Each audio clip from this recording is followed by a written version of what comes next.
SER Podcast.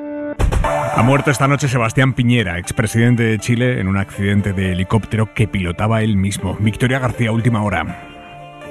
El helicóptero estaba siendo pilotado por el propio Piñera, que había estado en la mansión de su amigo Fox, la que tiene a orillas del lago Ranco. En el aparato iban 3 personas y el expresidente chileno. Cuando salieron de la residencia de Fox se llovía profusamente, soplaba el viento con fuerza en una de esas tormentas del verano chileno.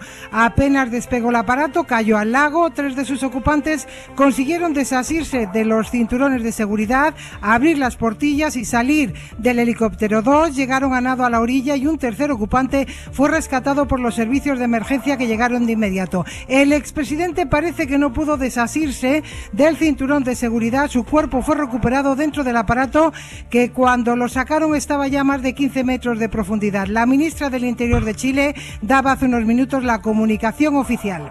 Y recuperar el cuerpo del expresidente Piñera, que ha fallecido, y tendrá de consecuencia todos los honores y reconocimientos republicanos que merece.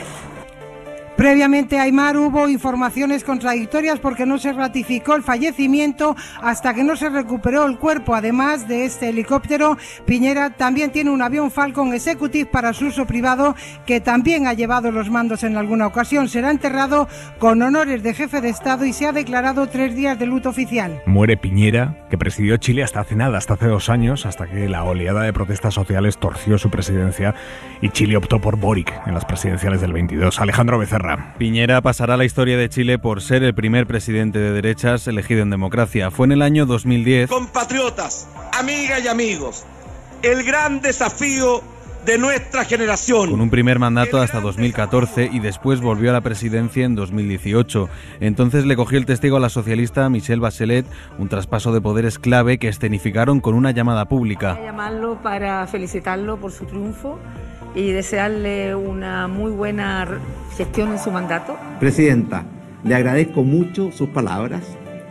Nunca he tenido la menor duda de que tanto usted como yo queremos lo mejor para Chile. Piñera siempre decía que entró en política para arreglar el país, pero su visión de lo que debía ser América Latina era muy clara. Las 2 visiones de cómo enfrentar el mundo, cómo enfrentar los desafíos, por ejemplo, lo que persigue la Cuba de Castro o la Venezuela de Chávez, por dar algunos ejemplos, de lo que están buscando países como la Colombia de Santos o el Perú de García. Empresario, dueño de una de las mayores fortunas de Chile, con un capital estimado de 3.000 millones de dólares, era propietario de aerolíneas, bancos, tarjetas de crédito, fideicomisos, fundaciones.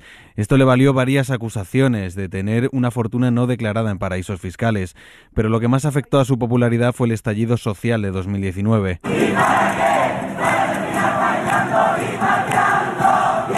Miles de trabajadores se echaron a las calles buscando mejoras salariales. La gestión de la crisis, con una fuerte represión y 34 muertos, le valió las acusaciones de autoritario y dictador. Esto decía en su última entrevista en la SER, en Hoy por Hoy con Ángels. Frente a las demandas sociales legítimas, reaccionamos con una potente agenda social, haciendo un enorme esfuerzo por escuchar con atención y con humildad lo que la gente nos decía. Y frente a la violencia desatada, estamos luchando contra la violencia con las armas de la democracia y del Estado. Esta crisis lo hundió ante la opinión pública y no se presentó a las siguientes elecciones, que ganó la izquierda del actual presidente Gabriel Boric. Hace un año Piñera hacía cierta autocrítica. ¿Está mal repartida la torta?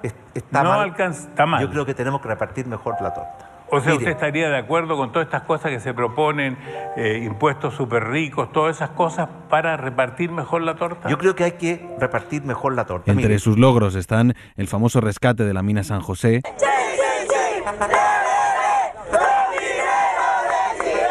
de donde su gobierno consiguió sacar a los mineros atrapados varias semanas, los llamados 33. Desde su salida del poder, Piñera se ha dedicado a los negocios y a la gestión de un centro de debate de la derecha chilena llamado Fundación Avanza Chile. Así bromeaba con el expresidente chileno Eduardo Frei hace unos días. Déjeme hacer una observación al presidente Frei. Presidente, usted no se puede quejar porque tuvo un parlamento y una oposición de lujo. Que había un buen gobierno. El exmandatario ha muerto en mitad del duelo nacional que vive Chile por los terribles incendios en el centro del país. Es la noticia que atraviesa esta noche de martes 6 de febrero. En la mesa del análisis, Esther Palomera, buenas noches. Muy buenas noches. Pablo Simón, ¿cómo estás? Muy bien, buenas noches. Y Diego Garrocho, buenas noches. Buenas noches. Y en la contra de hora 25... la avalancha turística que está deshaciendo el centro de muchas ciudades, esa avalancha turística llega ya a casa de Dios.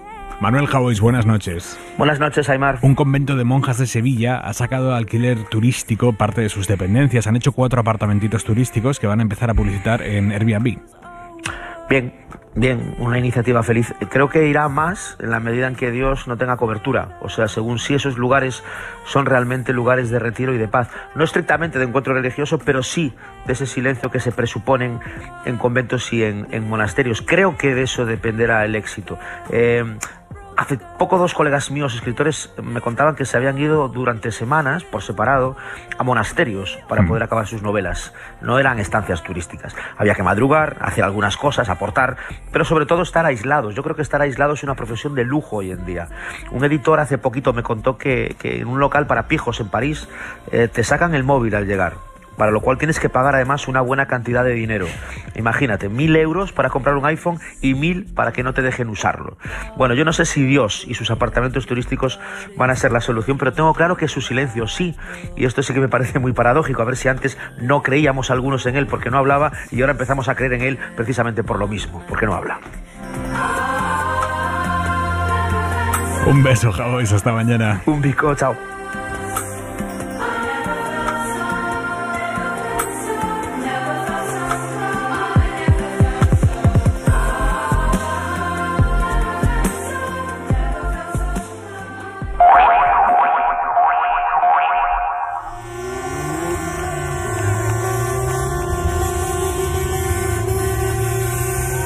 Es el sonido que ha marcado el día hoy en España, las tractoradas de agricultores que han bloqueado distintas carreteras del país, convocados por plataformas y grupos de WhatsApp distintos a las organizaciones agrarias tradicionales.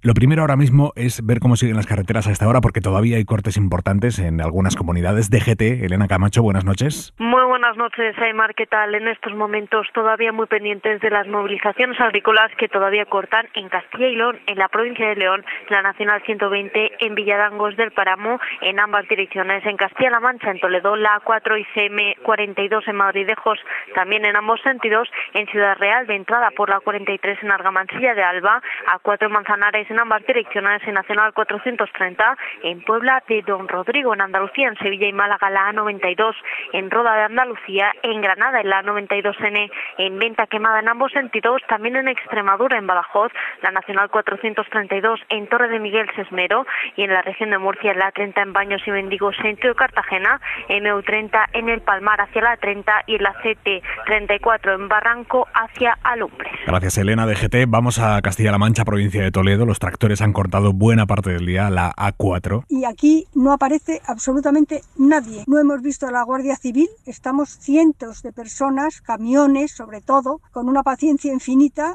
que no veo a nadie que piense que lo tiene que bajar. En esa A4, a la altura de Madridejos, sigue Laura Pérez. Laura, buenas noches. Buenas noches, Aimar. Siguen las retenciones a esta hora. Durante todo el día han cortado el tramo de la A4, la carretera que une Madrid con Andalucía, a la altura de la localidad toledana. Cada media hora están abriendo el carril izquierdo de ambos sentidos, pero solo lo hacen durante 5 minutos. Más de un centenar de agricultores van a pasar la noche en sus tractores y señalan que mañana van a seguir con la protesta. Han establecido turnos para que a las 6 de la mañana vengan sus compañeros a relevarles. Unos agricultores que se han organizado, como bien decías, a través de las redes sociales y a los que la Guardia Civil les ha avisado de que no tienen los permisos necesarios. Hasta ahora hay solo un carril abierto en cada sentido. Los focos de los tractores y las lumbres que han preparado los propios agricultores son la luz de la noche que ya ha caído en Madridejos y que promete ser larga. Se han vivido momentos de tensión allí hoy en la A4. En la A4, donde la Guardia Civil ha tenido que, de alguna manera, escoltar y sacar a un padre que llevaba a un niño de 18 meses a un hospital de Madrid donde tenían que intervenir de una cardiopatía. Lo ha explicado el delegado de la Junta en esa provincia, Álvaro Gutiérrez. Finalmente, por lo que nos dicen, se ha podido operar del corazón a ese niño y ha ido bien. Eso en Castilla-La Mancha. En En Navarra, a esta hora los tractores siguen bloqueando parte del centro de Pamplona. Javier Lorente, buenas noches.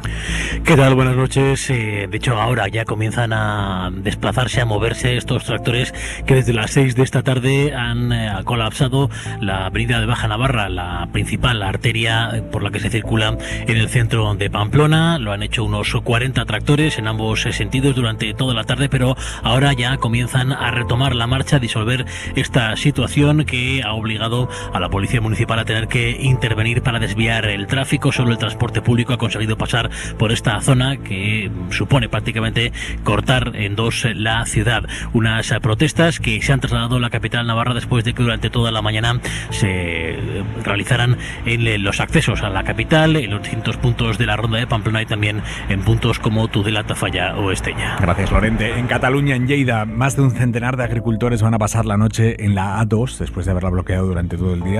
Mañana tienen intención de llevar sus tractores hasta Barcelona en una marcha lenta que puede tener también consecuencias importantes en el tráfico. Allí está la periodista de la SER, Mercè Marc. Mercè, buenas noches.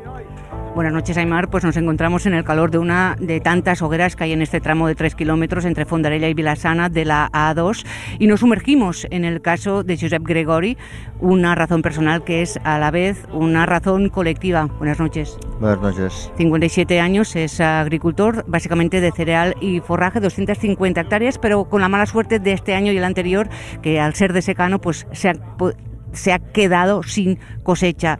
Sus 1.200 ovejas tienen que comer de forraje que se compra. Este año casi ha triplicado el precio. Estamos comprando la paja a 150 euros cuando la compramos normalmente a 60 euros. Y con todo ello un seguro que está subiendo un 48%. Sí, teníamos el seguro de agroseguro integral del cereal y este año pues ha casi duplicado el precio del año pasado. De 4.000 a 7.000 euros. ¿Se llega a final de mes? Los agricultores ya sabemos que el año que es bueno hay que guardar remanente para años malos. Y os quejáis que muchas horas de vuestra producción es para el papeleo. Sí, por desgracia el sector está acusando encima de estas malas cosechas. Estamos acusando desde hace mucho tiempo pues la inactividad de los gobiernos que nos llenan la burocracia de papeleos y además están volviendo la sociedad en cuenta nuestra. Bueno, pues Josep esta noche se va a quedar aquí, él y también su tractor, en esta autovía bloqueada, ya no por 1.500 tractores, a esta hora son muchos menos, pero sí que están con los motores prácticamente apagados todos, menos el que tenemos al lado, que está rugiendo, por cierto. Centenares se han quedado, podríamos decir 300, 400 de los 1.500 que eran. Mañana volverán todos en esta autovía que ahora está ocupada, cerrada, bloqueada. Al lado y lado se pondrán en marcha a las 7 para ir a Barcelona y entregar en mano, dicen, todas estas razones, como la de Josep, al presidente de la Generalitat. Mercè, gracias, buenas noches. Buenas noches. La pregunta que se hace hoy en Media España es ¿quién está detrás de estas movilizaciones que no son las organizaciones tradicionales del campo, las que habitualmente se reúnen con el gobierno, no son esas? Carlos Sevilla. Buenas noches, Aimar. Detrás de las movilizaciones de hoy están una plataforma liderada por una exmilitante de Vox que convoca las protestas por las redes sociales y decenas de organizaciones agrarias regionales, entre ellas la Unión de Uniones, que agrupa a 10 asociaciones de otras tantas comunidades autónomas y cuyo líder, Luis Cortés, fue condenado en 2012 por administración desleal y falsedad. El día 21 de febrero va a ser muy difícil andar por Madrid porque la Unión de Agricultores va a meter más de entre 500 y 1.000 tractores, vamos a meter en la calle de Madrid porque estamos hartos de la mentira de este ministro de Agricultura. Desde UPA, una de las 3 organizaciones agrarias que se reúnen con el Ministerio habitualmente, piden responsabilidad a los convocantes de las protestas y consideran que algunas de sus reivindicaciones, como salirse de la Unión Europea o abolir la Agenda 2030, son confusas y poco aterrizadas en el sector. Y Unai Sordo, secretario general de Comisiones Obreras, ha dado hoy otras claves de quién está saliendo a la calle a su criterio. En general, quien se está movilizando no son trabajadores y trabajadoras por cuenta ajena, son empresarios del campo. Yo creo que esto, sin quitarle ninguna legitimidad a la movilización, pero creo que hay que dejarlo claro. Estas son movilizaciones básicamente empresariales y que responden a intereses empresariales, donde en algunas reivindicaciones creo que tienen razón y en otras reivindicaciones creo que tienen menos razón. El ministro Luis Planas pide calma. El Gobierno respeta absolutamente el derecho de manifestación, en este caso del sector agrícola, por supuesto siempre del respeto a las leyes, y condenamos cualquier acto de violencia o de coacción. Y acusa Planas a PP y Vox de estar intentando sacar partido de todo esto. Ya sé que a otros les preocupa esto no porque les preocupen agricultores y ganaderos, les preocupa porque hay elecciones, porque están compitiendo entre sí, como PP y Vox, para alcanzar y para tener un eco, pero a mí esto me parece sinceramente muy deshonesto. Y ellos, PP y Vox, cargan contra el gobierno. Miguel Tellado, Pepa Millán. Hay que decirlo, si en vez de agricultores fueran independentistas, Pedro Sánchez ya habría actuado hace bastante tiempo. Y animamos a la movilización, a una movilización que es necesaria por parte de nuestros agricultores y de nuestros ganaderos que llevan años sufriendo la injusticia de las leyes climáticas y de todas las políticas verdes. Por cierto, hablando de políticas verdes, esto que se está viviendo en España es el eco de las protestas masivas de las últimas semanas en distintos países de Europa. Hoy la Comisión Europea, la Comisión de von der Leyen, a 4 meses de las elecciones en las que se juega la reelección von der Leyen, ha retirado oficialmente la propuesta de reducir el uso de pesticidas, que es una propuesta que estaba ya bastante tocada de muerte, porque la había rechazado el Europarlamento, también varios estados, pero bueno, la Comisión la mantenía oficialmente viva hasta ahora. Hoy optan por retirarla, tratando de aplacar algo los ánimos del campo. Von der Leyen, que como digo aspira a un segundo mandato, lo ha explicado así. Esta propuesta se ha convertido en un símbolo de polarización y por eso voy a proponer su retirada. Debemos a los agricultores reconocimiento, agradecimiento y respeto. Nuestros agricultores merecen que les escuchemos. Una protección efectiva del medio ambiente debe venir acompañada de incentivos y los agricultores necesitan que su negocio valga la pena. Es una concesión al agro de algo que para lo que ya no quedaba tiempo, desde el momento en el que el Parlamento Europeo lo había tumbado. Veremos, con toda seguridad, veremos a próximas comisiones europeas plantear esto mismo.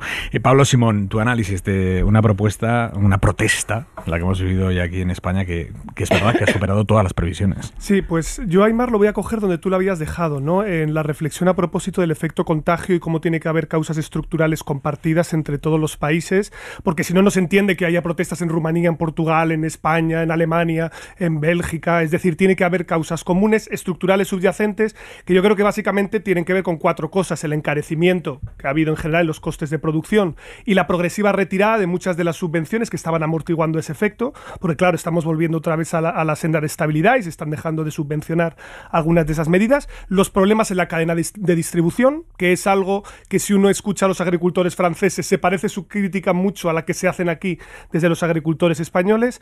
La política comercial de la Unión Europea, cada terceros países, si es que como pedimos nosotros tienen que cumplir los mismos estándares o no, si estamos compitiendo en situación de igualdad, y luego el propio diseño de la PAC. Digamos que esos son como los 4 elementos que si uno mira a la prensa del resto de países ve que casi es compartido entre todos los agricultores y que señalan la causa profunda. Ahora bien, sí que es cierto, y eso es la cosa que a mí me resulta muy interesante de la crónica que hacíais, que es que estamos empezando a ver cada vez más una forma de organización muy a la chalecos amarillos, es decir, organizaciones descentralizadas, sin interlocutores claros, muchas veces conformadas por posiciones más extremistas, que no plantean unas condiciones concretas, es decir, no sé exactamente el gobierno cómo puede ofrecer la derogación de la Agenda 2030, ¿no? O la salida de la Unión Europea o este tipo de cuestiones, pero que creo que atraviesan una doble eje de conflicto que para mí va a ser decisivo. Uno que se está intentando cebar, creo, artificialmente, que es entre ciudades y campo, ¿vale? Porque yo creo que hay una simplificación tremenda de lo que es el mundo rural, como si la gente en el mundo rural solo viviera del sector primario, lo cual no es mentira, o sea, como si la gente no viviera en ciudades. Bueno, ahí habría que darle una pensada, aunque es verdad que electoralmente se ve un montón de elementos comunes en las elecciones en muchos países, en el sentido de que la ciudad vota más progresista y más abierto y el campo cada vez más conservador. Y segundo, y esto yo creo que es clave en esta próxima legislatura europea, el Pacto Verde. Es decir, ahí hay claramente un misil lanzado a la línea de flotación, que es: esta transición está siendo justa, ¿no? Hay que cambiar los ritmos a los que lo hacemos. Y a mí, más que la posición de Vox, que yo creo que es el que está empujando en esta dirección, a mí lo interesante es el PP europeo. Porque yo creo que ya hemos visto que Weber en el Parlamento Europeo pidió votar en contra del Pacto Verde. Weber es el presidente del Partido Popular Europeo. Justo, y aquí se conoce bien, precisamente porque está muy alineado con el PP español. Y yo creo que lo interesante va a ser si los conservadores efectivamente van a virar y van a decir que esto del ritmo al que vamos con las políticas medioambientales hay que bajar el diapasón, y se van a apoyar justamente las reivindicaciones del sector primario. Garrocho. Yo creo que podríamos hacer una diferencia entre el sujeto de estas movilizaciones y el objeto, el por qué lo hacen. El objeto, efectivamente, yo creo que Pablo Simón ha explicado muy bien cuáles son esas causas, aunque es verdad que en el caso español también se ceban con propuestas que son algo más estrambóticas, como cambiar la ley electoral. Es decir, nos encontramos con efectivamente un fenómeno que es muy complejo, muy amplio, donde coexisten propuestas que son esencialmente razonables con otras que efectivamente parecen artificialmente inscritas dentro de este movimiento. Esta cuestión nos lleva a la segunda pregunta que señalábamos, que es ¿quién es el sujeto? Decíamos antes, ¿quién está detrás? Y yo creo que eso es relevante, pero que no agota el debate. Es decir, hay reivindicaciones que pueden ser justas, hay dolores o hay rabias sociales que pueden ser muy reales y que eventualmente y después pueden ser capitalizadas por, efectivamente, actores políticos que lo que busquen sea sacar una tajada o sacar un rendimiento de esa rabia.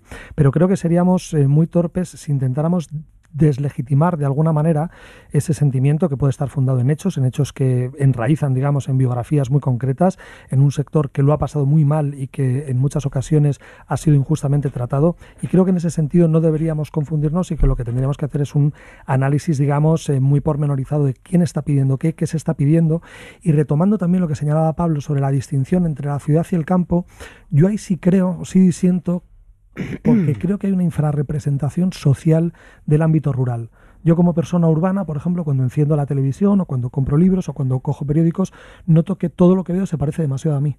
Es decir, mi modo de vida encuentra efectivamente productos audiovisuales, encuentran discursos que se me parecen, y me pregunto si efectivamente toda España, toda Europa está igual de bien representada de lo que podemos estar los urbanitas que estamos acostumbrados a dirigir, digamos, el discurso público. Y es muy probable que haya personas que digan: oye, mi modo de vida no está proyectado, no está representado en las expresiones culturales, no estamos correctamente, digamos, alojados dentro del imaginario público. Y yo creo que, ya digo, que lo interesante es preguntarnos si lo que reivindican es justo, más allá de que lo vaya a utilizar alguien con fines más o menos espurios. Pero creo que desechar, digamos, la legitimidad de gran parte del mensaje lo que hace es regalarle, digamos, a esas personas o a esos colectivos que quieren capitalizarlo desde un patrimonio, como digo, espurio, malintencionado, y creo que eso sería un error. Entonces, si podemos decir una cosilla muy súper breve antes de pasarle el testigo a Esther. Has hablado de esto de la infrarrepresentación o sobrerepresentación en productos culturales, lo cual me ha hecho mucha gracia cuando las zonas rurales están sobrerepresentadas en nuestra ley electoral. Es decir, podemos discutir en esto, pero en términos de poder, un voto en Cuenca vale bastante más de lo que vale un voto en Madrid. Y eso, desde luego, es una prima que en términos de representación, a lo mejor los partidos que sacan ahí votos son los que se tienen que preguntar qué pasa. De representación política sí, Pablo, pero creo que no en términos culturales. Y de hecho también es, digamos, casi ridículo en muchas ocasiones cómo se proyecta el ámbito rural desde la urbe, ¿no? Cuando encontramos películas que recrean las escenas de pueblo, es decir, esa recreación casi bucólica del urbanita que está intentando imaginar una realidad que no le pertenece. Palomera. Empecemos por el final. Yo creo que ni aquí ni en el resto de Europa se ha tratado de deslegitimar la protesta, en ningún caso. Lo que se ha intentado es escarbar entre quienes están detrás de esta protesta, porque son precisamente los dinamizadores y los que han suscrito manifiestos tremendamente exóticos en los que piden no solamente la modificación de la ley electoral, sino la eliminación de las subvenciones a los partidos políticos. Ellos pueden ser los que intoxiquen y enturbien las legítimas reivindicaciones del sector. Empiezo por decir que yo no solamente no creo que la protesta no está bien canalizada a través de las asociaciones tradicionales, sino que escapa incluso también del control, y esta es una preocupación que empieza a haber en determinados sectores, de aquellos que pretenden capitalizar la protesta. ¿Vale? Es verdad que hay elementos de la ultraderecha vinculados a Vox que están detrás de la protesta, pero hay algunos de los convocantes, de los más ruidosos, digámoslo de momento, que escapan incluso del control de aquellos que quieren sacar un rédito político de esto. Y esa es una mecha muy peligrosa. Están controlados, convocados y jaleados a través de canales de WhatsApp, de Telegram, y que no están lo suficientemente controlados. O sea, cuidado con eso, porque hemos visto episodios en otras partes, en Bélgica, en Bruselas los hemos visto la semana pasada, y ahí los convocantes estaban muy monitorizados por una ultraderecha que está muy en auge en Europa, y que yo creo que la medida de la protesta y de las consecuencias que puede traer esta propuesta la ha dado hoy von der Leyen. Todos los gobiernos europeos, Italia, Francia, Alemania, están cediendo o atendiendo las legítimas reivindicaciones del sector, en buena medida por el miedo al auge de ese populismo y de esa ultraderecha en las elecciones europeas. Y ya no es tanto lo que pueda representar en el Europarlamento la ultraderecha europea, sino las alianzas que pueda tejer con los partidos tradicionales de la derecha, es decir, con los conservadores y los liberales. ¿Y cómo se va a traducir eso en la configuración de las instituciones europeas? Ese es el verdadero temor que existe hoy, no solamente en la Comisión Europea, sino en el conjunto de los gobiernos europeos. Yo estoy muy de acuerdo con eso que decía Esther, pero también quiero decir, por disentir un poco otra vez con Diego, estamos construyendo un metacliché. Es decir, estamos diciendo que hay un cliché sobre lo que pensamos de los agricultores, y yo me cogería encuestas, por ejemplo, a nivel de Francia, el apoyo que hay a las reivindicaciones del sector primario es del 85%.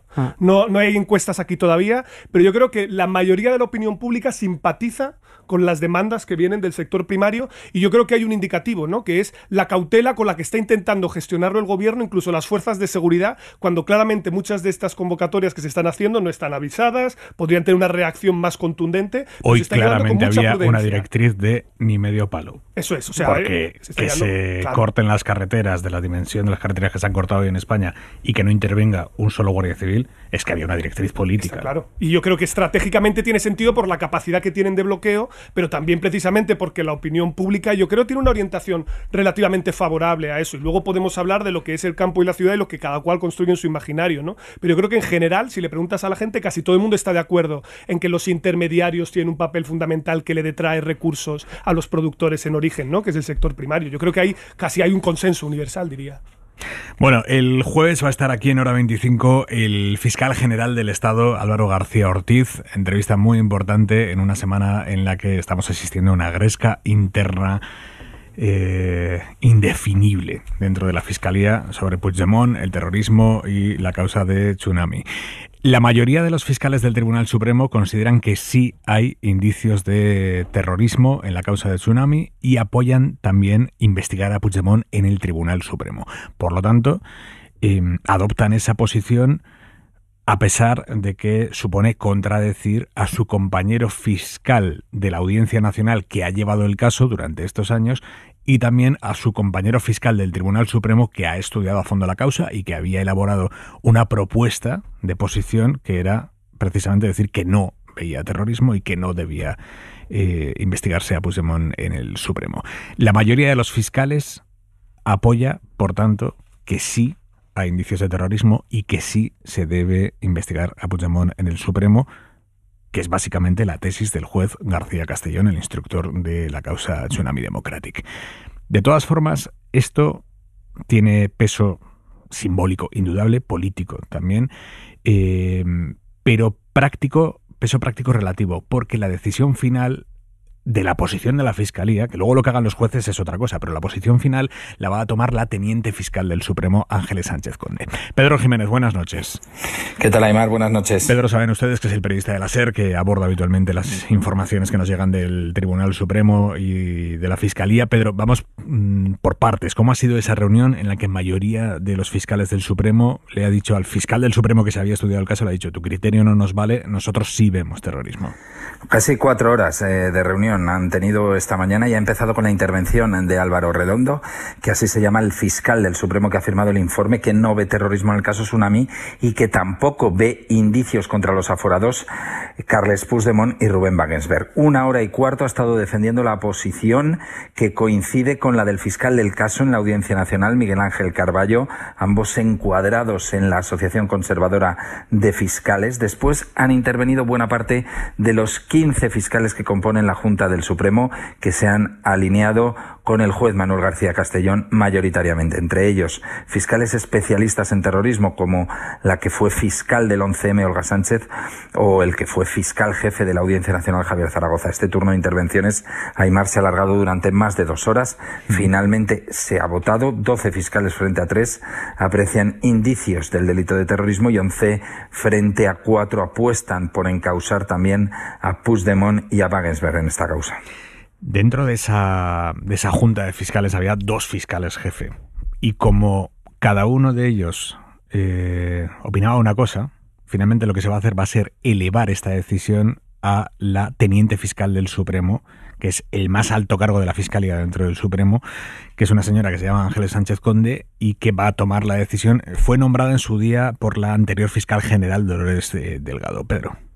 Sí, así es, porque a pesar de esa amplia mayoría que se ha registrado en la Junta de Fiscales del Supremo, entre los votos en contra figura el de Joaquín Sánchez Covisa, que es uno de los 2 jefes de esta sección. El otro, Fidel Cadena, que además fue fiscal del Procés, ha votado con la mayoría. El Estatuto de la Fiscalía es el que prevé, en su artículo 24, que en caso de que un jefe de sección, uno de los 2, discrepe de lo que decide la mayoría de esa Junta, hay que elevar la controversia al fiscal superior para que sea el que fije la posición definitiva. Y en este caso, tú lo decías, es la número 2 de la Fiscalía General del Estado, que es Ángeles Sánchez Conde.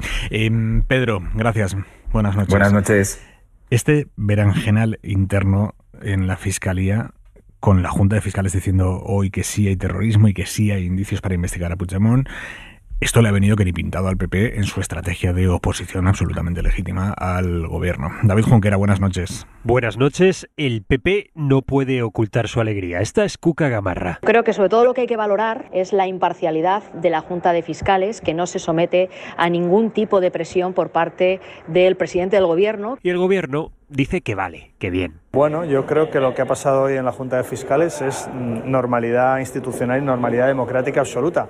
Ha habido una ponencia de un fiscal, ha habido un debate jurídico y, por tanto, desde el Gobierno lo que vamos a hacer es respetar cualquier decisión que tome el Ministerio Fiscal. Pero a la vez recuerda que la decisión final depende de lo alto del escalafón del Ministerio Fiscal. Se ha producido un debate jurídico en la Junta de Fiscales. La decisión definitiva, como saben, habrá de adoptarse por los órganos que establezca esta normativa y, claramente, nuestro respeto a los criterios jurídicos que hoy se han expuesto, al igual que respetaremos la decisión final que adopte el Ministerio Fiscal y, por supuesto, los tribunales de nuestro país. Bolaños y Alegría con el argumentario oficial y María Jesús Montero, que aúna la carrera y tratando de desmarcarse de la prensa, añade al respeto un matiz crucial de cómo ve el asunto el Gobierno. Hemos hecho rueda de prensa hace un rato y a la ministra portavoz ha contestado, que respeta absolutamente, como no puede ser de otra manera, un órgano consultivo y ya está, ha habido su debate jurídico, lo respetamos, no tenemos mucho más que decir sobre esa cuestión. Gracias. Recuerda la vicepresidenta que la Junta es un órgano consultivo y Robles también deja su recado. El que dicta lo que hacen los jueces es el legislativo. Normalidad democrática, dejemos trabajar a todos los organismos y finalmente que sea el Poder Legislativo el que dicte las normas, que dicten las leyes, que obligan a todos, a jueces y a fiscales. El PP ha reclamado a Moncloa que deje de presionar a los fiscales, recordándoles que al final el que manda es el fiscal general del Estado. Fiscal general del Estado, que, como digo, estará el jueves en hora 25. Y en cualquier caso, lo que determinará la Fiscalía es la posición de la Fiscalía, que no quiere decir que eso sea lo que se vaya a hacer finalmente.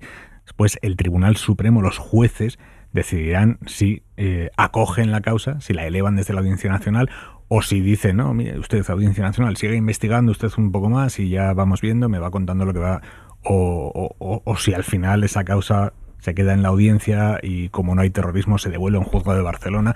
Bueno, eso lo veremos con los meses. Palomera, ¿qué lectura haces tú de que la mayoría de los fiscales del Tribunal Supremo le hayan llevado la contraria hoy al fiscal de la Audiencia Nacional que lleva investigando este asunto desde el principio y que dice que no hay terrorismo? La mayoría de los fiscales considera que sí hay terrorismo y sí hay indicios para investigar a Puigdemont. Bueno, a ver, yo creo que lo primero que hay que decir es que estamos... la tramitación de la ley de amnistía es un campo de minas que no solamente la derecha política está dispuesta a activar.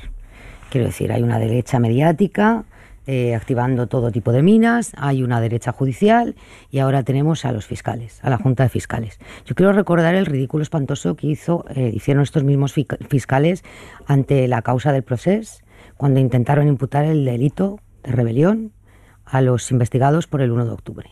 Y la polémica que suscitó aquello, si había violencia, si no había violencia, etcétera, etcétera.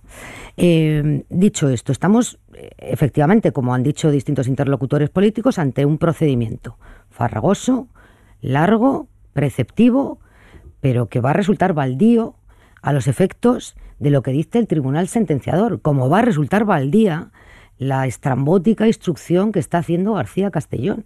Es decir, después de 4 años instruyendo el caso, se da cuenta que se puede imputar un delito de terrorismo a determinados líderes del independentismo catalán. Pero bueno, el tribunal sentenciador, García Castellón, no forma parte de ese tribunal. Por lo tanto, yo creo que estamos ante una carrera de acción-reacción entre el Poder Judicial y el Gobierno y el independentismo catalán que no les lleva a ninguna parte. Es decir, y me pregunto si en toda esa tramitación farragosa y esperpéntica que hemos ido contando a lo largo de las semanas de la ley de amnistía, no ha habido pasos en falsos. Es decir, ¿había alguna necesidad de ir introduciendo enmiendas y correcciones por decisiones judiciales que a efectos finales de la sentencia no van a tener ninguna virtualidad en el sentido que pretende García Castellón? Pues yo es una pregunta que dejo ahí. Igual que el Poder Judicial, desde mi punto de vista, se está precipitando y equivocando en alguna toma de decisiones, yo creo que el Partido Socialista y el independentismo quizá hubieran tenido que respirar hondo un par de veces y no enmendarse a sí mismos en las últimas semanas, como hemos visto en la evolución del proyecto de ley. Garrocho.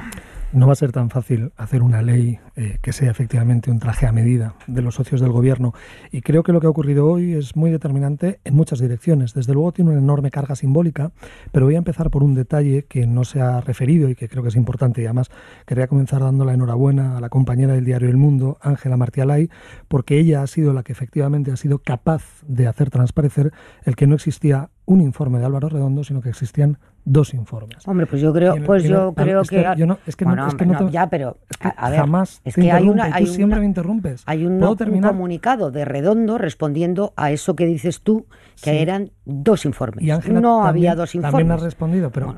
No había 2 informes. Vea, continúa. Bueno, primero, lo que sí ha existido, y además están absolutamente referenciados con membretes, es que efectivamente se hizo un primer borrador que elevó a uno de sus superiores, de acuerdo, pues hubo un primer borrador, si lo queremos dejar ahí, donde nos encontrábamos con que Álvaro Redondo sí creía o sí concedía, y además con bastante rotundidad, que efectivamente había indicios de terrorismo. Después de un encuentro con su jefe, donde pueden existir, digamos, conversaciones, que ahora me referiré también al principio, digamos, de intimidación, que puede existir, incluso de coacción por intereses, lo que es un cambio... Sí, ahora lo voy a explicar.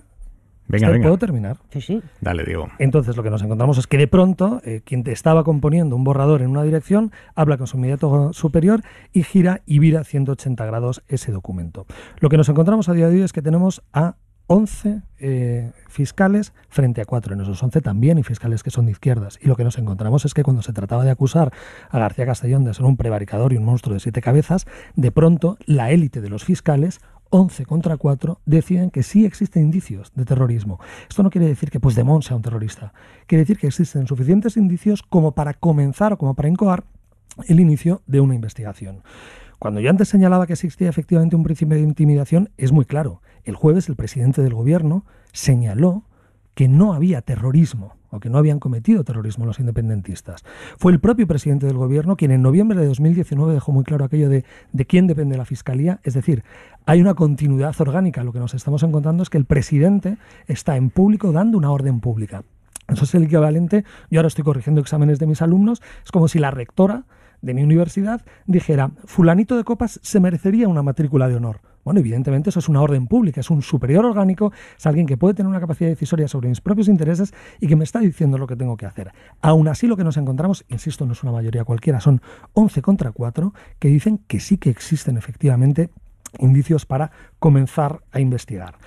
No contento con todo esto, ahora lo que nos vamos a tener que encontrar es efectivamente con una toma de posición, va a tener que fijar posición Álvaro García Ortiz. Álvaro García Ortiz no es un fiscal general cualquiera. Ya conocemos cuál es la trayectoria de este gobierno a la hora de nombrar fiscales generales del Estado. No se nos olvide que Dolores Delgado pasó de forma inmediata de ser ministra de Justicia, ni más ni menos, a ser fiscal general del Estado. Y en el caso de Álvaro Redondo, además, nos encontramos con un fiscal general del Estado al que el propio Tribunal Supremo tiene una sentencia señalando o revocando la decisión del nombramiento de la propia Dolores Delgado, que estrecho queda todo y efectivamente cuán en familia queda todo, cuando la promociona a fiscal de sala. Y lo que se señala es que hay una desviación de poder. Bueno, pues a mí me gusta vivir en un país donde efectivamente me encuentro con funcionarios que, habiendo dicho el presidente del gobierno, ya digo, una orden pública, 11 contra 4, contándose efectivamente fiscales que son de izquierdas, y han decidido considerar que efectivamente existen indicios. Y además es que si uno va al tipo penal, si uno va al 573 del Código Penal, efectivamente, y este es un debate que los penalistas progresistas lo que dicen es que el problema está en el tipo. Y lo que dicen es que el problema es que el tipo penal en España es así de grande de terrorismo. Esto es un debate, Perdona, Palomera, Diego, si nos dejan intervenir a los demás. Dame un segundo. Vamos a aclarar el asunto de los dos informes. El fiscal que tenía la orden, el fiscal del Supremo que tenía la orden de fijar una posición para llevar hoy a la reunión del resto de fiscales, elabora un primer borrador. Esto es su propia versión, la propia versión de ese fiscal. Elabora un primer borrador y hoy, en la reunión con sus compañeros, les dice: es verdad que yo elaboré un primer borrador en el que creía ver terrorismo, pero después de empaparme del caso, considero que no hay terrorismo. Esto es lo que dice ese fiscal, del que en principio no tenemos ninguna razón para acusarle de mentir públicamente. Este señor ha emitido un comunicado público con su firma. Estaríamos acusándole de mentir a él, al fiscal del Tribunal Supremo. Bueno, es que aquí yo he escuchado algo más grave. No solamente se le ha acusado de mentir, es que se ha acusado o se ha intentado imputar al fiscal general del Estado un delito de coacción o de intimidación, lo cual a mí me parece gravísimo. Al presidente del gobierno, gravísimo. Pero ¿qué afán con proteger has al dicho poder? Fiscal general del Estado. Espero que el fiscal general del Estado el jueves, cuando le pregunte a Aimar, te responda si efectivamente él ha cometido un delito de coacción después de hablar con Álvaro Redondo. De la misma forma que dices o mencionas que hay fiscales progresistas en esa élite que tú llamas de fiscales, en la Junta de Fiscales, y que tienen un histórico respecto al procés, que hay que recordarlo también, hay que recordar que Álvaro Redondo es un fiscal conservador. Conservador, que se le ha acusado no solamente de lo que has dicho tú, sino de plegarse ante la coacción o la intimidación de su inmediato superior, sino de estar en una carrera por un ascenso. Tiene 68 años. O sea, ¿qué ascenso puede perseguir Álvaro Redondo? Quiero decir, esto de que cuando los jueces o fiscales conservadores emiten juicios que no tienen nada que ver con el marco que quiere o que trata de imponer la derecha, sean absolutamente desacreditados, que sean una marioneta del gobierno, del fiscal general del Estado, y que tengan que ser encarcelados, a mí me parece que no es, de verdad, me parece que no es muy sensato. Que no es muy sensato. Dicho esto, el resultado, insisto, el resultado de lo que diga la Junta de Fiscales, la teniente fiscal diga mañana o pasado o cuando lo tenga que decir, es irrelevante para el resultado final del procedimiento. Irrelevante. Completamente irrelevante. Yo creo que no, y empiezo por ahí. Es decir, yo creo que además por esto es muy relevante. Es decir, hay personas que están empezando a jugarse su propio prestigio personal. Entonces no es irrelevante. Entonces, cuando yo me refiero a lo que digo, es efectivamente cuando uno habla con su superior y no es un delito de coacciones, es ¿podemos comprar lo siguiente? Yo creo que en esto podríamos estar todos de acuerdo. Coacción, intimidación, ¿eh? No, intimidación lo que he dicho es cuando un presidente del gobierno se pronuncia... Lo has dicho del fiscal. Esther, lo voy a repetir para que quede absolutamente claro. Pues cuando un presidente del gobierno da una orden pública...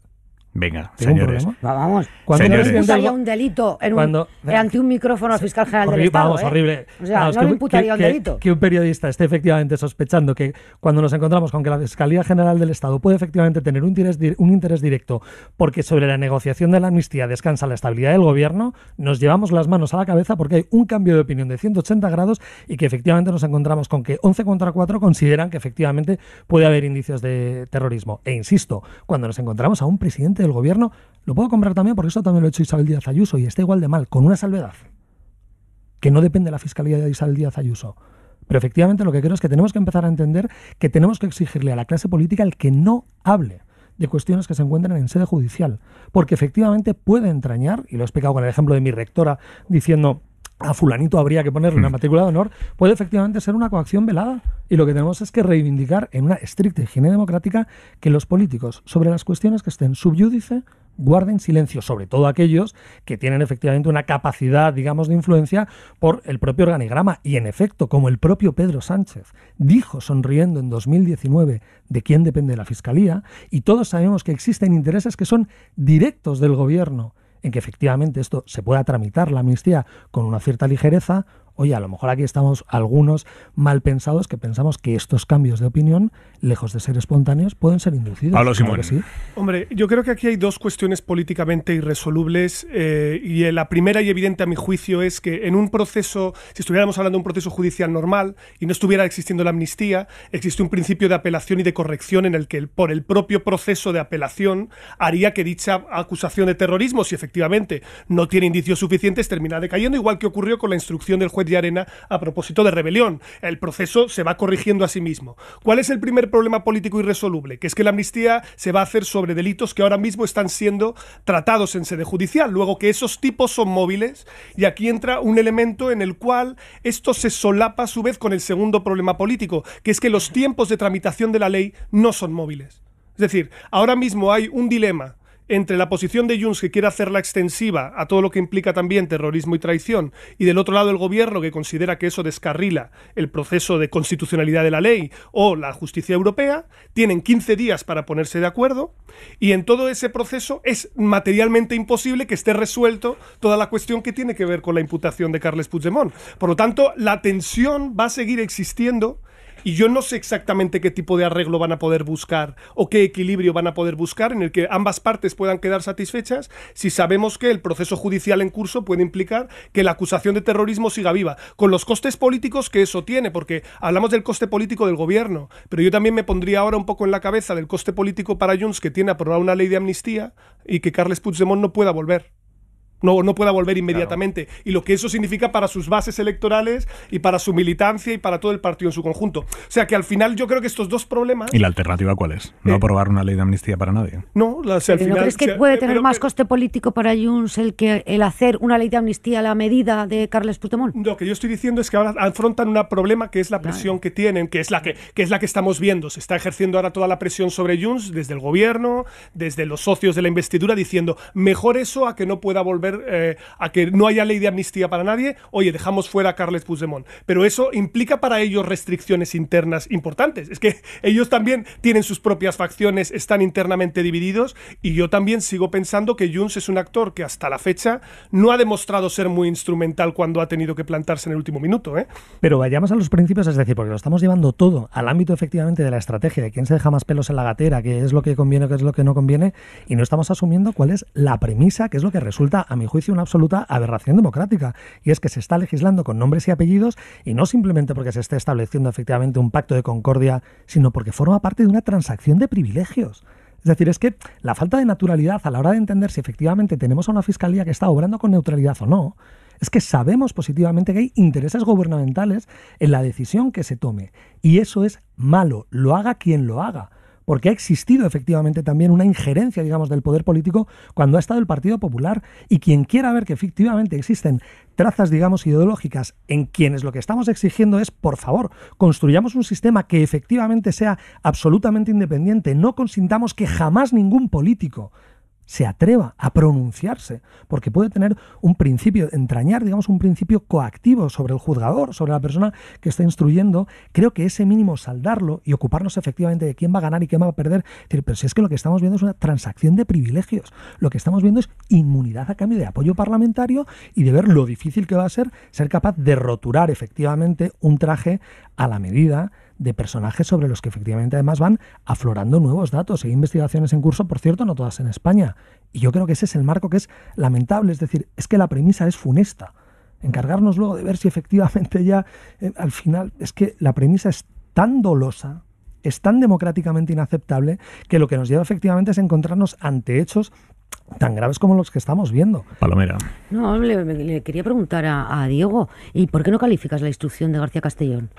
Quiero decir, de la misma forma que podemos, que estamos legitimados para cuestionar la actuación de los fiscales, ¿por qué no puedes calificar la actuación de García Castellón? Quiero decir, ¿te parece que es un ejercicio de neutralidad, imparcialidad, mantener en un cajón una instrucción durante 4 años, no haber visto un delito de terrorismo y justo cuando se cierra el acuerdo entre el Partido Socialista y Junts para la ley de amnistía caer en que puede haber un delito de terrorismo? ¿De verdad crees que es un delito de terrorismo? ¿De verdad tú crees que hubo terrorismo en las calles de Barcelona?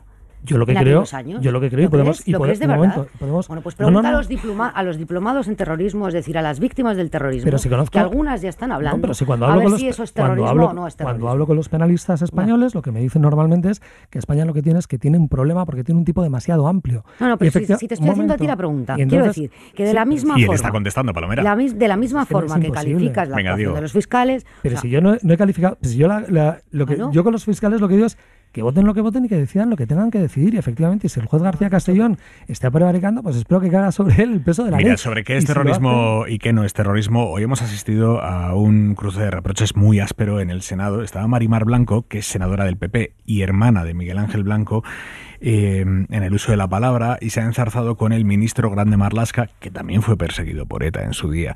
Mari Mar Blanco ha acusado a Marlaska y al gobierno de estar poniéndoles alfombras rojas a los presos de ETA y, respecto a la ley de amnistía, de inventarse nuevos tipos de terrorismo. Ahí Grande Marlaska le ha contestado, le ha dicho: yo, como usted, nunca me he arrodillado ante el terrorismo y yo, como usted, sé lo que es terrorismo y lo que no es terrorismo. Y ahí Mari Mar Blanco le ha dicho lo más duro y le ha dicho: no, usted ya no se acuerda. Y a partir de ahí el cruce de reproches ha seguido así. Que ha pasado de ser un juez admirado a un ministro a las órdenes del ahora autoproclamado juez Pedro Sánchez, que ya ha dicho que en Cataluña no hubo terrorismo porque este gobierno, por un fugado de la justicia, lo que haga falta. Le recuerdo que era Marlaska el grande y no el lacayo sanchista que es ahora. No se puede, señora Blanco, trivializar con lo que es terrorismo. Me gustaría que le preguntara a usted, a las demás víctimas, por qué hechos fueron declaradas víctimas del terrorismo.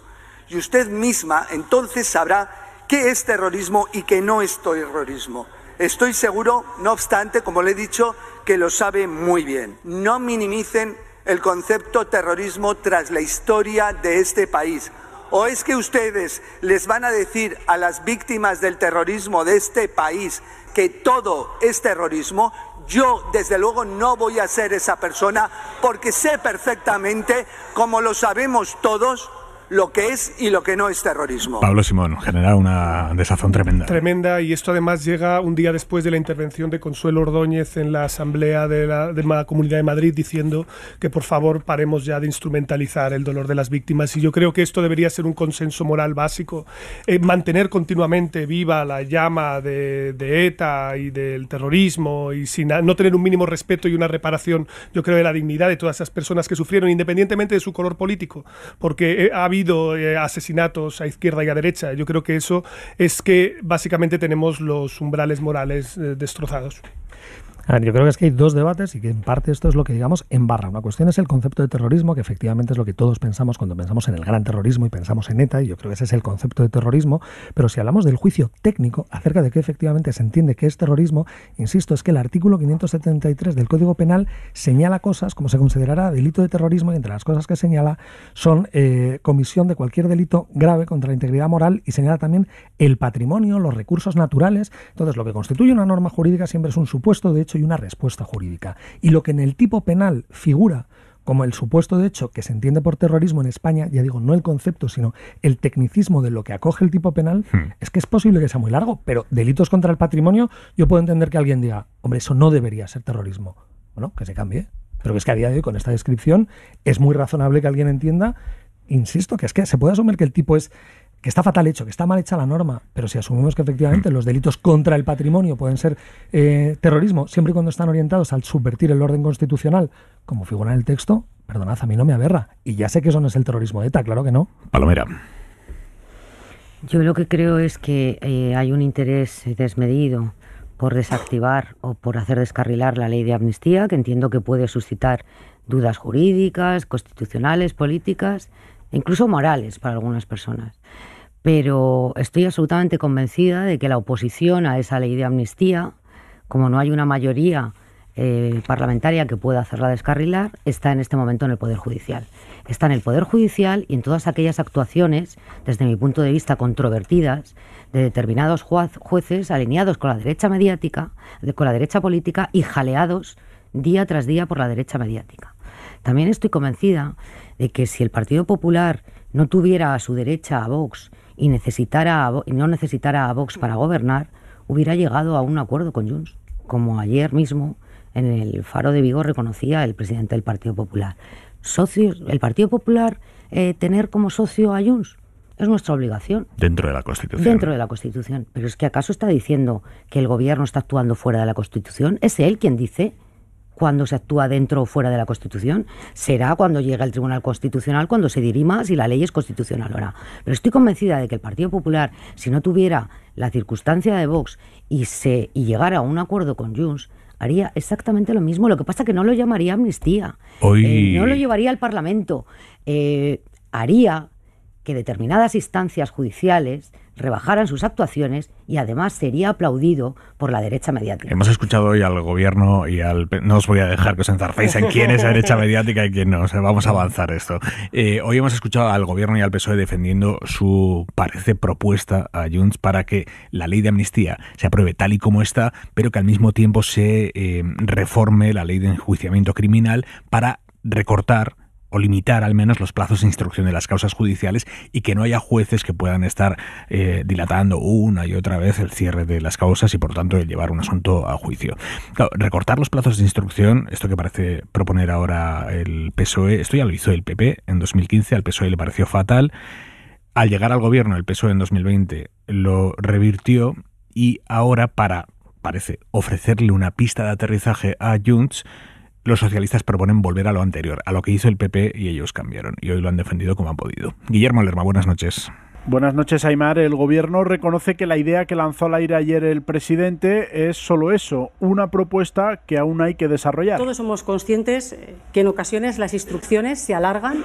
Plantear esta posibilidad, esta propuesta va muy en línea además de ir hacia una justicia más eficiente. Entre los socios parlamentarios y de coalición hay dudas sobre si se tiene que buscar el acuerdo con Junts sobre la amnistía abriendo otra reforma legal. Públicamente en Sumar piden cerrar el debate cuanto antes. Y la amnistía me parece que es justa, que es correcta y que es constitucional, pero les confieso que también quiero que salga adelante para que la vida política de España se oxigene un poco, para que se pueda hablar, bueno, pues de más cosas. Y en privado se desmarcan, creen que la salida al desacuerdo con Junts debe ser política, califican de barbaridad desde el partido de Yolanda Díaz el hecho de legislar ad hoc. Otros grupos como Esquerra saludan cualquier vía que permita llegar a un punto en común, pero piden no enredar la amnistía con otro cambio en la ley de enjuiciamiento criminal. A nosotros lo que nos importa es que la ley de amnistía se apruebe ya. Lo que no vamos a hacer es que nos entretengan con otras leyes. Junts, por su parte, no aclara si esto sería suficiente para lograr su voto a favor y en las filas socialistas hay desconcierto por esta dilación en los tiempos de la ley de amnistía. Los 15 primeros días para lograr un acuerdo van a ir en paralelo a la campaña gallega, así que hay fuentes del partido que no descartan ampliar el plazo para alejar la nueva votación de la cita electoral. Mañana se vota en el Senado, por cierto, la senda de déficit, que puede parecer algo muy técnico, pero realmente son los cimientos de los presupuestos generales del Estado. Y el PP, que tiene la mayoría absoluta en el Senado, va a bloquear esa senda de déficit. El gobierno le dice, muy bien, tú sabrás, pero al final son las comunidades y los ayuntamientos, muchos de ellos gobernados por vosotros, quienes van a pagar el pato de que no haya senda de déficit, porque ellos van a poder gastar menos.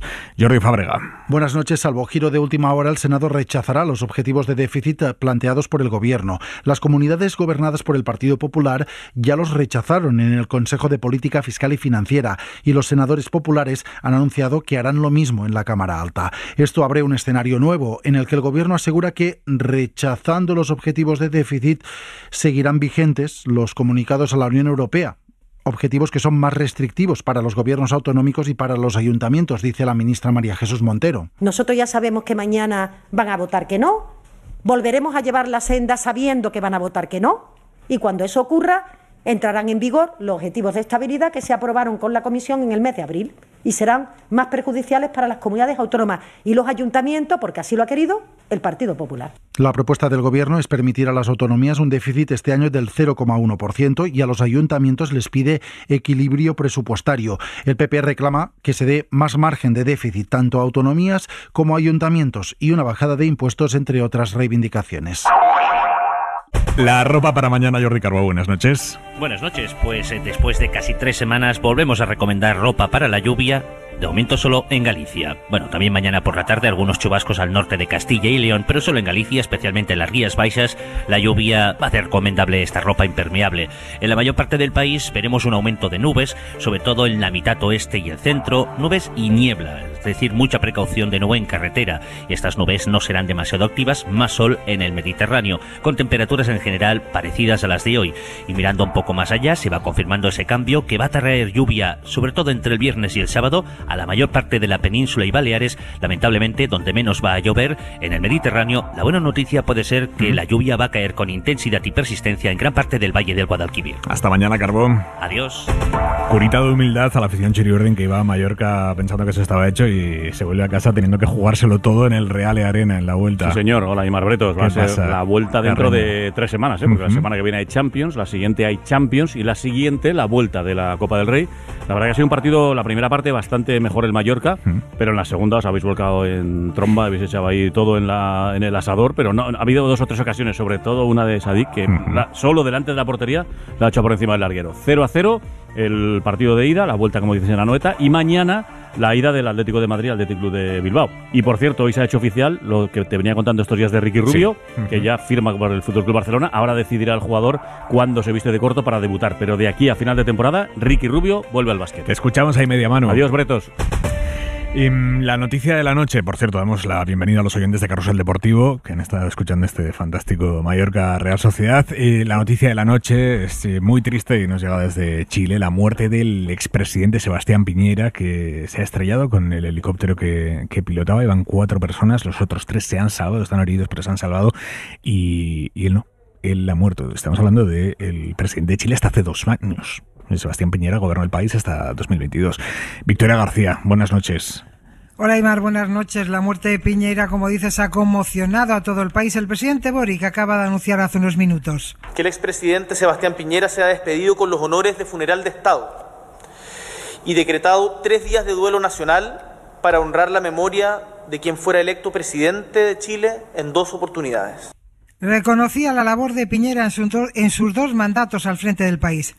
Fue un demócrata desde la primera hora y buscó genuinamente lo que él creía que era lo mejor para el país.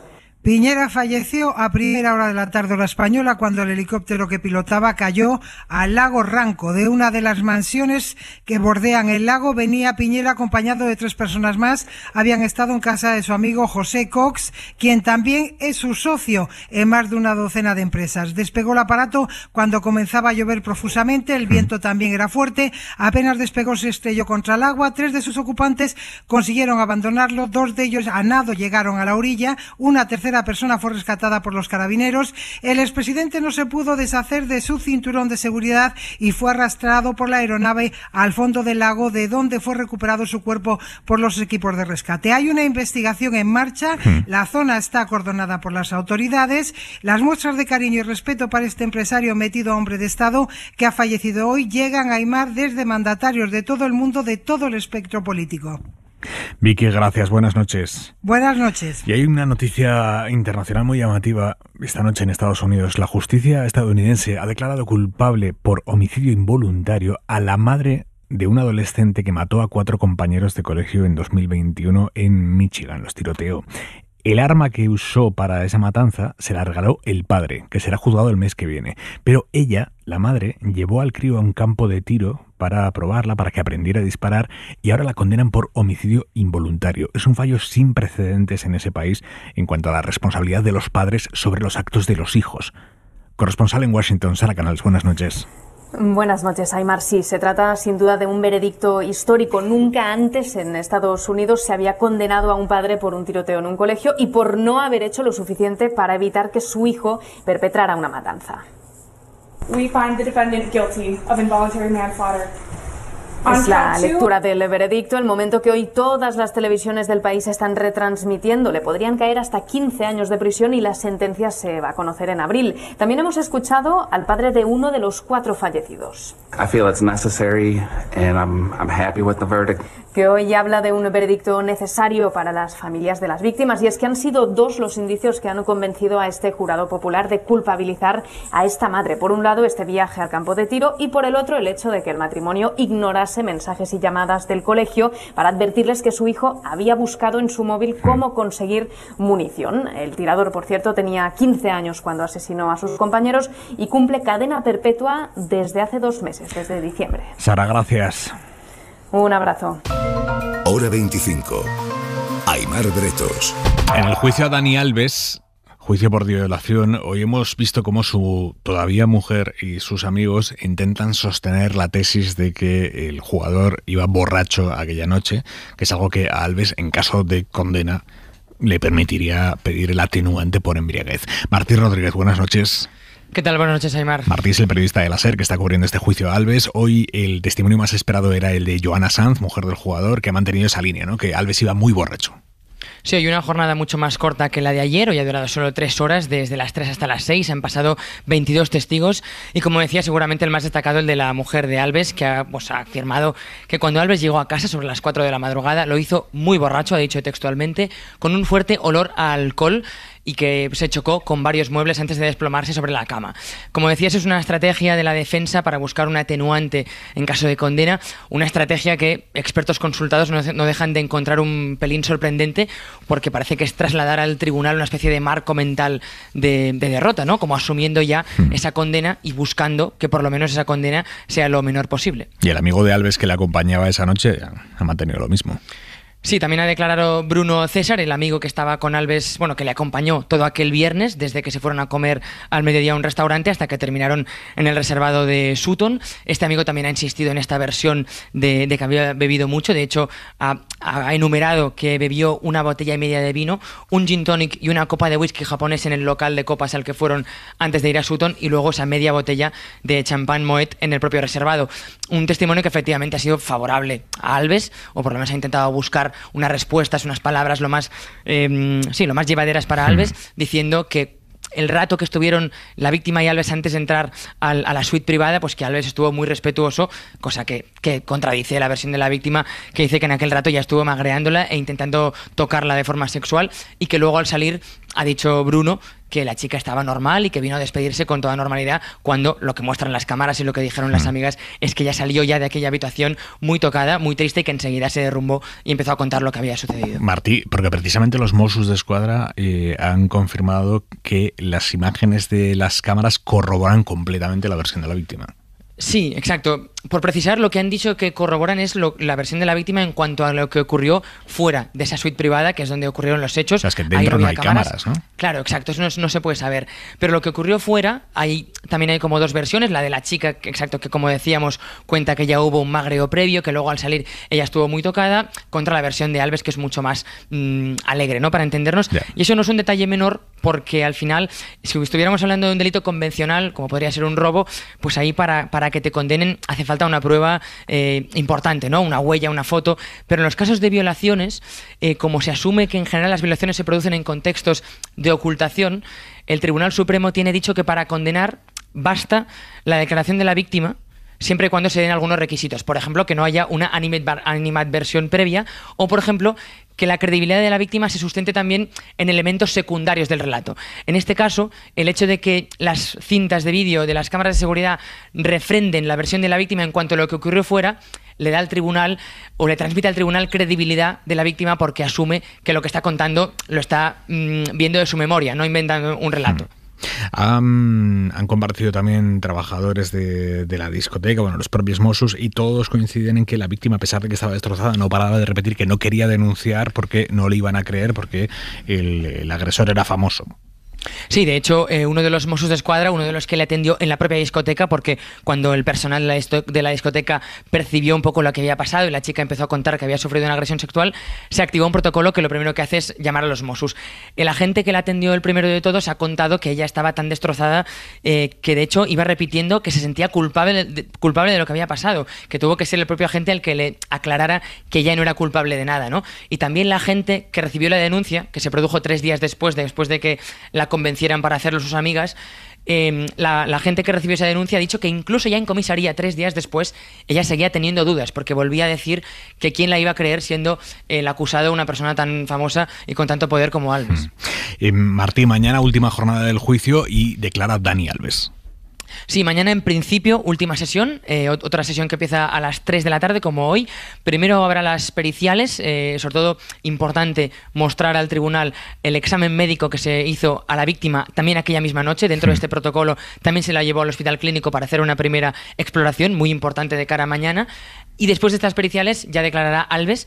Veremos a quién responde, como acusado tiene derecho o a no responder, en principio no se contempla esa posibilidad, o a responder a quien quiera, a Fiscalía o a su defensa o a la acusación particular o a todos. Y luego si da tiempo, porque veremos un poco qué tiempos llevamos, pues se harían los informes finales y el juicio quedaría visto para sentencia. Nos cuentas mañana, Martí. Gracias. Os cuento.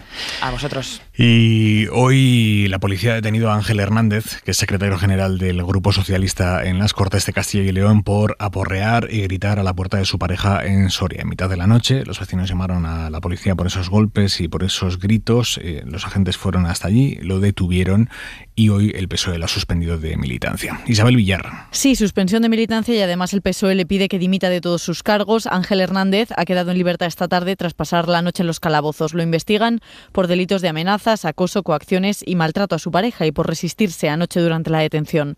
Los agentes fueron a la puerta del domicilio cuando los avisaron los vecinos por esos golpes y gritos que escuchaban. En su atestado, los agentes no describen agresiones físicas, pero sí plasman amenazas verbales y esa resistencia a la autoridad. El juzgado le ha prohibido acercarse a menos de 300 metros de su pareja y cualquier tipo de contacto con ella. Luis Tudanca es el secretario general de los socialistas en Castilla y León. Puede haber explicaciones, pero no hay excusas para los hechos que hemos conocido. Desde luego el Partido Socialista está convencido de que Ángel pondrá a disposición todos sus cargos. Si esto no fuera así, en cualquier caso el Partido Socialista de Castilla y León lo va a exigir. Palabras de Tudanca antes de la sesión de control que ha habido esta tarde en las Cortes Autonómicas. Él ha sido el primero en preguntar a Mañueco. ¿Cree que su gobierno está dando buena imagen de Castilla y León? Y el presidente autonómico no ha perdido la ocasión de hurgar. La imagen del día es ese escaño que está vacío a su lado.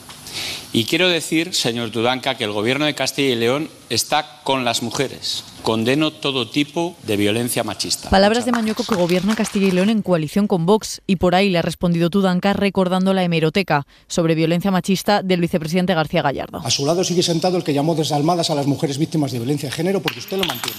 Así que ni una sola lección, porque ustedes han metido al zorro a cuidar de las gallinas. No somos iguales, le ha dicho el líder de los socialistas de Castilla y León. Son las 11 y 13 minutos, las 10 y 13 en Canarias, y para los oyentes de Carrusel que se acaban de incorporar, quiero pediros, aunque sea brevemente, vuestro análisis acerca de la noticia político-judicial del día, que es la posición de la mayoría de los fiscales del Tribunal Supremo acerca de Puigdemont y de la causa de Tsunami Democratic. La gran mayoría de los fiscales del Tribunal Supremo han quitado la razón al fiscal que había investigado la causa y al fiscal del Supremo al que se le había encargado tomar una posición, y han determinado que sí hay indicios de terrorismo en la causa del tsunami y que sí hay motivos para investigar a Puigdemont en esa causa de tsunami. Como digo, en menos de un minuto os pido un resumen de vuestra posición. Pablo, empiezo por ti. Venga, en menos de un minuto, sabes a quién tirar. Muy rápido, dos cosas. La primera es que efectivamente cuando estamos hablando de casos que están ahora mismo siendo investigados por la justicia, luego la imputación que se hace a Puigdemont puede ser móvil. Esto genera un elemento de dificultad y de complejidad a esta ley y no soluciona el segundo elemento, que es una diatriba esencialmente política que tiene lugar ahora en la Comisión de Justicia, que es el nivel de extensión que puede tener dicha ley y si se sigue lo que establece Junts de ampliarlo también a los delitos de terrorismo. Eso lo que implica es que necesariamente se sale del carril constitucional y también de la justicia europea. Y yo veo un encaje ahora mismo complicado sin una pista de aterrizaje. Garrocho. Bueno, lo que parecía que era un juicio desnortado del juez García Castellón, hoy ya está avalado por 11 fiscales. No son 11 fiscales cualquiera, entre esos 11 fiscales hay fiscales progresistas y hay fiscales conservadores, por lo que empieza a decantarse como razonable, o efectivamente al menos no parece que sea un exotismo jurídico el asumir que puede existir terrorismo o indicios para investigar sobre causas de terrorismo a Puigdemont. Creo que esta es la cuestión fundamental, sumada al hecho de que si esto nos está interesando tanto es porque nos encontramos ante el extravagante acontecimiento de que se está legislando con nombres y apellidos, y nos encontramos con que son los intereses del sostén del propio gobierno los que se están poniendo en juego si esto efectivamente acaba por embarrar. Esther Palomera. Bueno, yo creo que hay una extravagante actuación de un juez instructor, que es lo que está llevando a este debate, es decir, la guerra judicial contra la ley de amnistía se ha trasladado al ámbito de la Fiscalía. Creo que la verdadera oposición a Pedro Sánchez y a la tramitación de esta ley no está en el Congreso de los Diputados, sino en distintas instancias judiciales y mediáticas de este país. Es un campo de minas que mucha gente está dispuesto a activar y más allá de las disquisiciones jurídicas, creo que políticamente este gobierno no se puede permitir ni una corrección más a la ley de amnistía tal y como está redactada en este momento. Hora 25.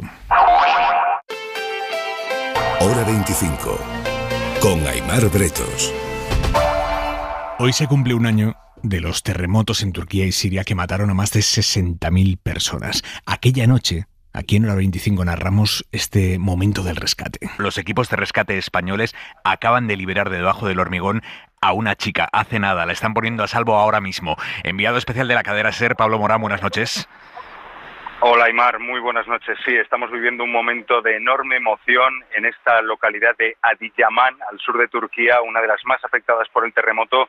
Los equipos de rescate de España, como decías, acaban de rescatar de entre los escombros a una joven de unos 14, 15 años y están sacando justo después, ahora lo estamos viendo, está pasando la camilla justo por delante de nosotros, nos piden que bajemos un poco la voz, están sacando a su padre, Aimar. Los voluntarios españoles... Pablo Morán, buenas noches. Hola Aimar, buenas noches. Un año ya, Pablo, ¿desde dónde nos contabas esto? ¿Cómo está ese lugar ahora? Acabas de estar allí.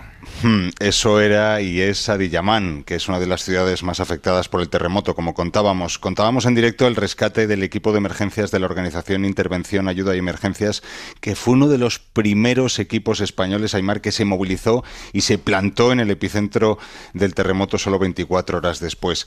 Y lo que veíamos, lo que rodeaba esa narración, era una montaña de escombros gigante, yo te diría 4 plantas de altura, un amasijo enorme de hormigón, de hierros retorcidos, de maderas. Bueno, pues debajo de todo eso, los rescatadores de España sacaron no solo a la joven. Estamos sacando a la segunda persona, al padre. ¿Y cómo están? Pues están muy bien, la verdad. Esto nos contaba en directo Ramón, uno de los bomberos que participó en aquel rescate. Hoy ese enclave Aimar, que está en el corazón de la ciudad, justo al lado del parque en el que acampó este equipo español, ese enclave es un solar. En la parcela de al lado se está trabajando en los cimientos de una futura construcción. Pero de momento eso es un solar que sirve de aparcamiento a los locales. Hay muchos solares así en realidad, también decenas de edificios fantasma por derrumbar. Son las heridas que siguen visibles allí en Adiyaman, pero también en la región de Hatay, en Gaziantep, en Malatia, en Antioquia, es una ciudad que quedó prácticamente arrasada.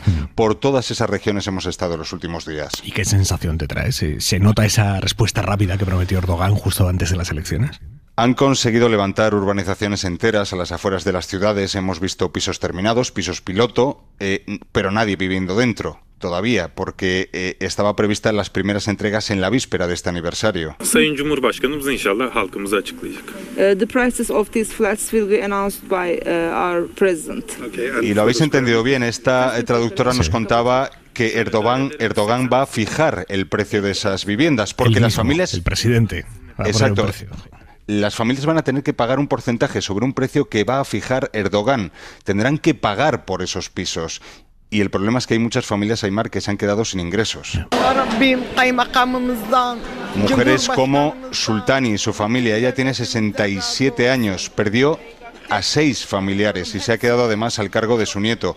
Su vida depende de lo que le dé el Estado y hay cientos y cientos de familias así, Aimar. ¿Y dónde viven? Les dejaste calentándose en torno a hogueras.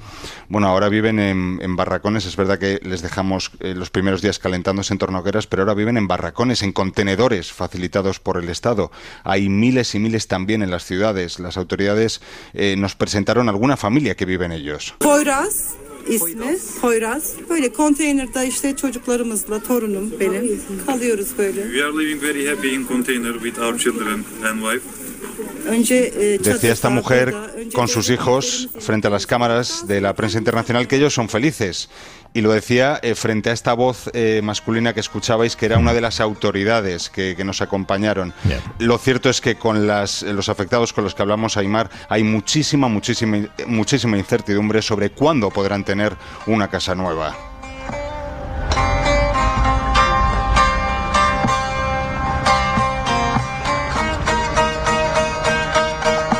¿Y esto que escuchamos, Pablo, qué es? Bueno, esto es una pieza que nos interpretó con su laúd y entre los escombros de uno de esos edificios de Adiyaman, Yusuf. Yusuf es un joven, es primo del primer superviviente rescatado por esos equipos españoles que acudieron allí en 24 horas y nos explicó que lo que canta es un lamento kurdo, Aimar, que evoca otro gran terremoto, esta vez el de 1939.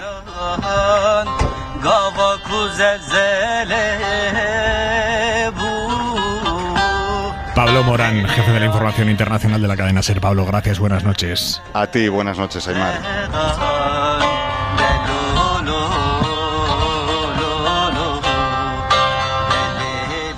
Hora 25. Joaquín Estefanía. Megaincendios. Chile arde. Falta por determinar si el gigantesco incendio que asola a Chile durante los últimos días se debe directamente a la acción del hombre, los incendiarios homicidas, o indirectamente. El calentamiento climático reduce la humedad de la vegetación, secándola y poniéndola en disposición de arder. El Chile de Boric una vez más, California, Bolivia, Argentina, Australia o aquí cerca en Portugal, son testigos de los llamados incendios de sexta generación, megaincendios o incendios atómicos, en los que se emite una energía que equivale a bastantes veces la de las bombas atómicas arrojadas en Hiroshima y Nagasaki. Esa energía liberada vuelve como tormentas de fuego que destruyen en un segundo todo lo que alcanzan, hombres o bienes, y en muchos casos hacen inútiles las infraestructuras de defensa. Es prácticamente incontrolable, y el agua que derraman los helicópteros y aviones que se disponen a apagar los incendios, tan escasa, se evapora antes de llegar al suelo. Hoy nos pilla lejos, pero mañana nos puede tocar a nosotros. En materia de incendios no hay fronteras. Siempre se recuerda que los incendios se apagan en invierno y no en verano, y que las prácticas de prevención son anteriores a las de extinción. Recordemos. Punto y 25. Cerramos hora 25, abrimos ya el larguero, Carreño. Hola Aimar de nuevo, desde que Le Parisien dijo el otro día, Le Parisien es el periódico más afín y más cercano al club, al Paris Saint-Germain. Y el otro día puso en portada, el domingo, en su edición dominical en portada, Mbappé se va. No puso a dónde, pero puso Mbappé se va.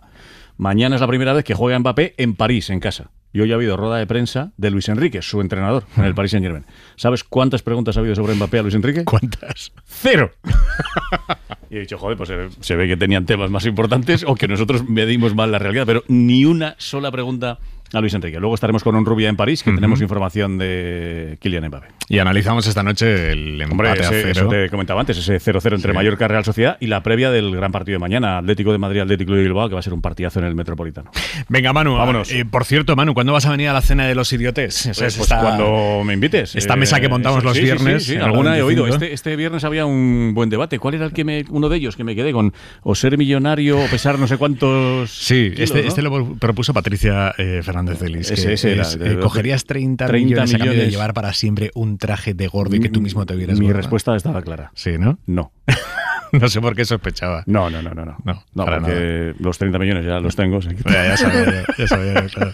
Este viernes vienen María Boto, la actriz María Boto, la cómica Virginia Riezu, la periodista Ángeles Caballero y, ojo, el secretario general de Comisiones Obreras, Unai Sordo. Qué bueno. ¿Qué te parece? No me lo pierdas. No te lo pierdas. A ver qué proponen. Hasta luego, Manu. Chao, Aimar. Adiós. Descansen mucho. Hasta mañana. Adiós. Hora 25. Con Aimar Bretos. Para no perderte ningún episodio, síguenos en la aplicación o la web de la SER, Podium Podcast o tu plataforma de audio favorita.